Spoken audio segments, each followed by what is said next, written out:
తులారాశి వారికి ఈ వారం సాధారణమైనటువంటి గ్రహస్థితి గోచరిస్తూ ఉన్నది.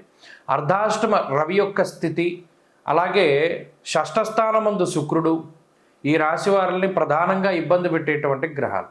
అయితే దీనివల్ల అటు కుటుంబపరమైనటువంటి విషయాలు, అలాగే కొన్ని రకాలైనటువంటి ఇన్ఫెక్షన్స్, ఇంకా మనం చెప్పుకోవాలి అంటే స్త్రీలకు కానీ పురుషులకు కానీ ప్రత్యుత్పత్తి అవయవాలు ఏవైతే ఉంటాయో వాటికి సంబంధించినటువంటి ఇన్ఫెక్షన్స్ ఎక్కువగా వస్తూ ఉండడము, అలాగే స్కిన్కి సంబంధించినటువంటి సమస్యలు కానీ, లేదా ఏదైనా గాయాలు కానీ, కోసుకున్నటువంటి గాయాలు పదునైనటువంటి వస్తువుల ద్వారానో, లేదా ఏదైనా ఇన్ఫెక్షన్స్ అటువంటివి ఎక్కువగా బాధించడానికి అవకాశం ఉంటుంది.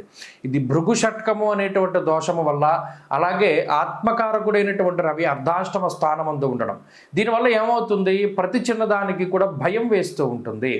ఒక రకమైనటువంటి సపోర్ట్ లేదేమో, మనం ఒంటరిగా ఉన్నామేమో అనేటువంటి భావన కూడా కలుగుతూ ఉంటుంది. అయితే అంతఃక్లేశం గృహశ్చిద్రం సౌఖ్యహానిమ భోజనం అన్నది శాస్త్రం. ఈ గ్రహస్థితే తులారాశి వాళ్ళకి ఏం చేస్తోంది, భోజన సౌఖ్యాన్ని తీసివేస్తోంది, కాలాన్ని అతిక్రమించి భోజనం చేసేలా చేస్తూ ఉన్నది.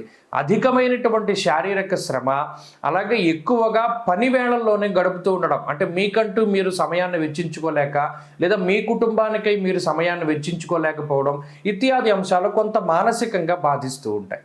అయినప్పటికీ ఈ రాశి వారికి ఆర్థికపరమైనటువంటి ప్రగతి ఉంటుంది, ఎక్కడా కూడా ఆర్థిక సమస్యలు ఉండవు.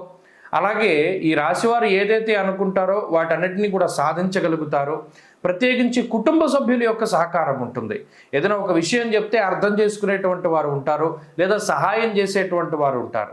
ఇత్యాది విషయాలతోటి కొంత ఈ వారం అనుకూలంగానే ముందుకు వెళుతూ ఉంటుంది. అలాగే చిన్నపాటి అనారోగ్య సమస్యలు దినచర్యల్లో మార్పులను తీసుకొస్తాయి. ఎప్పుడూ కూడా ఊహించినటువంటి చిన్న చిన్న ఆరోగ్యపరమైనటువంటి సమస్యలు, కంట్లో నలగపడడం, కాల్లో ముళ్ళు దిగడం, ఇటువంటి వాటి దగ్గర నుండి అవి చిన్నవే అయినా అవి కలిగించేటువంటి బాధ చాలా గొప్పగా ఉంటుంది. కాబట్టి అటువంటివే చిన్న చిన్న వస్తూ ఉంటాయి. దానివల్ల ఇబ్బంది ఏమీ ఉండదు, వాటి గురించి భయపడాల్సిన పని లేదు. మిగతా పరిస్థితులు అన్నీ బాగున్నాయి. వృత్తి ఉద్యోగ వ్యాపారాదులు బాగున్నాయి. ముఖ్యంగా చదువరులకు మాత్రం ఈ గ్రహస్థితి కొంత ఇబ్బందికరంగా ఉంటుంది. తులారాశి వారి వారంలో మరింత అనుకూలమైనటువంటి ఫలితాలని సాధించడానికై అమ్మవారి యొక్క ఆరాధన చేస్తూ ఉండడం చెప్పదగినటువంటి సూచన. ఈ వారంలో కలిసొచ్చేటువంటి రోజు బుధవారంగా చెప్పవచ్చును. అదృష్ట సంఖ్య 8, అదృష్ట వర్ణము ఆకుపచ్చ.